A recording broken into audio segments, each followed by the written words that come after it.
Ano yung mga pwedeng ikaso sa kanya in light of these documents? Some of them appear to be bogus. Ano mga pwedeng ikaso sa kanya?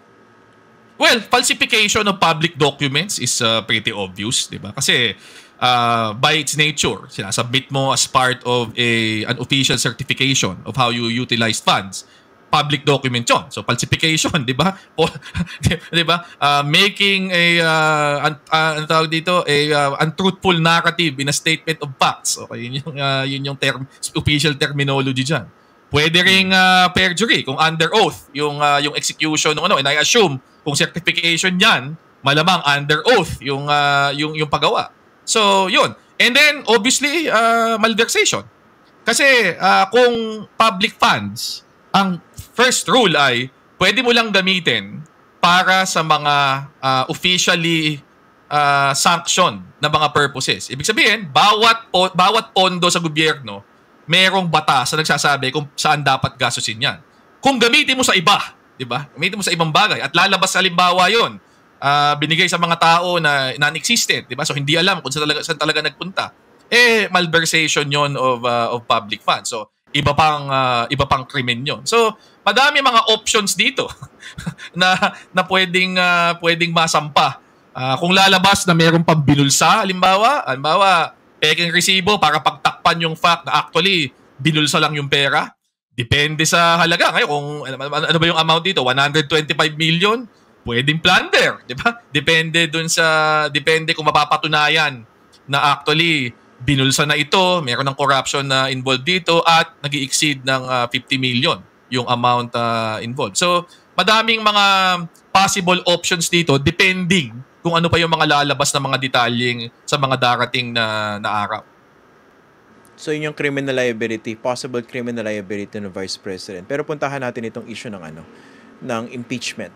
Kasi hindi pa natin alam ngayon kung saan mapupunta, no? Pero clearly, kung pag-uusapan natin yung mga grounds for impeachment, saan ba ito pwede mag-fall? Betrayal of public trust, culpable violation of the Constitution, ano pa ba?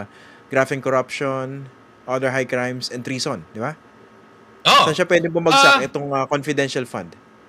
Graft and corruption, pwedeng pumasok yan. Pwedeng pumasok sa betrayal of public trust, na medyo catch-all naman, di ba? In terms of, pwedeng pumasok sa other high crimes, kung plunder ang involved dito. So, ayun. Pero sa dulo naman kasi, kapag impeachment na pinag-uusapan, hahanap ka lang ng kahon.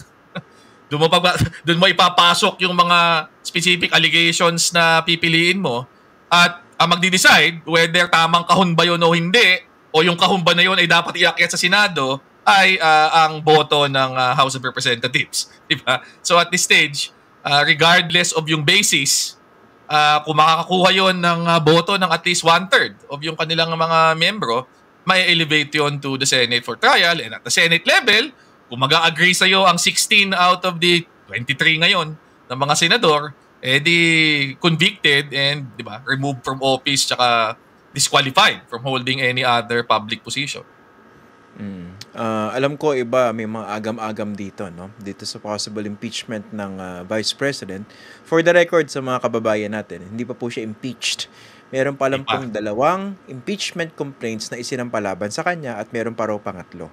So yung formal impeachment, mangyayari po yun pag natapos yung proseso dyan po sa House of Representatives. Alam ko may mga agam-agam yung mga kongresista, maraming tao, pati na nga yung mga nasa oposisyon.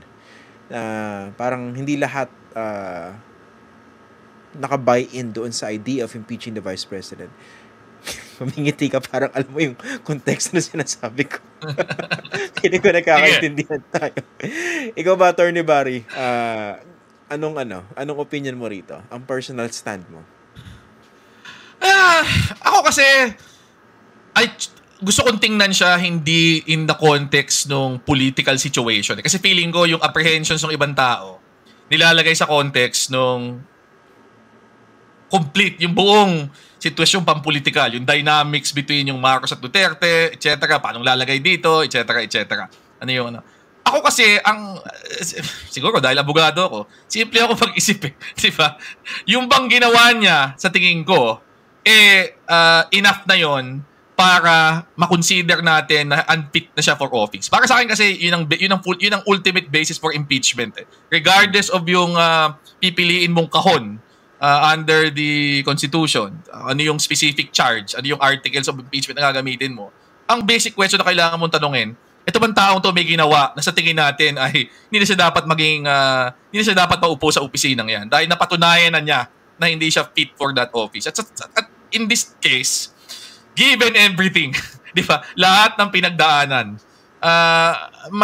nahihirapan akong tanggapin, di ba? Na hindi pa ito sapat para isipin natin na talagang ample o sapat ng batayan to para siya ay ma-impeach, di ba? Dito sa kasalukuyang sitwasyong ito. So basically, she's unfit to hold this position now. From my perspective. Tsaka yung pinag-usapan natin kanina, pati yung kanyang mga asta, 'di ba? Na parang di ba? Hindi naman ako kayang galawin. Sige nga, 'di ba? Parang nanghahamon pa, 'di ba?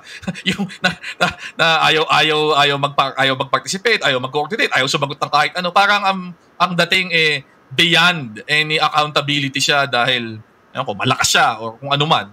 Ako ang hirap na hahayaan na lang natin 'yun 'di ba? Kasi nga umabot na sa point na parang feeling ko yung kilos niya, nakaka-insulto na dun sa mga institusyon Nakaka-insulto na dun sa konstitusyon. Nakaka-insulto na dun sa mga batas na dapat pinaiiral natin Kaya, ewan ko, merong kasing linya na pag na-cross mo na talaga, para sa akin, mahirap nang ma-justify pa na manatili pa siya dyan. Ayun, disbarment, would that be a low-hanging fruit compared to other ways to hold her accountable? Ako tingin ko yun ang lowest hanging fruit, 'di ba? Kasi una, administrative 'yon, 'di ba? Medyo mas mabilis yung proseso. Hindi kailangan dumaan sa isang full-blown na trial, 'di ba? Pagliliti sa korte, 'di ba? Walang mga boto ng mga congressman at mga senador na pinag-uusapan. Decision lang 'yan na actually IBP, 'di ba? At that level, pwede nang mag-decide. Pwede mong iakyat sa Supreme Court pero purely administrative yung at ang pwedeng pagbatayan lang niya sariling statements niya, di ba? So ako yun ang lowest hanging fruit dito.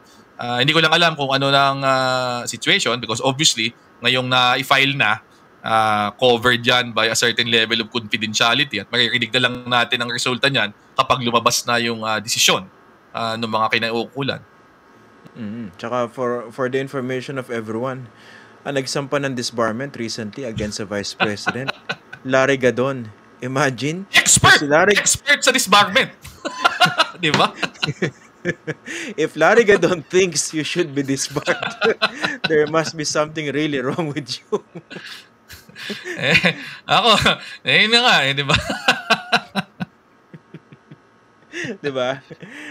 Pero ako, alam ni hindi na siya attorney, Secretary Gadon, di ba?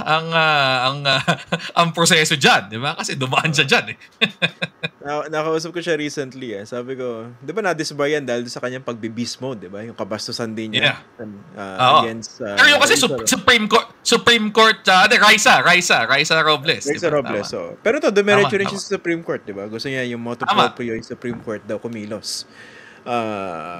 Di ba pwede ka naman dumiretso, di ba?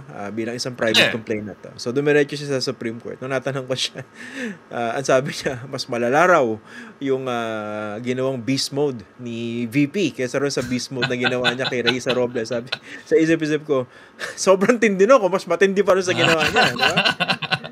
Di ba? Yung pinagmumura niya yung si Raisa Robles. Kasi ito, may pagmumura din di ba? May pagmumura na nga, mayroong pan-death threat, di ba? So, medyo mas matindi nga yun. To a certain extent, mas matindi yun. At least si Larry Gadon, hindi naman yata nauwi sa inimbestigahan siya ng NBI, di ba?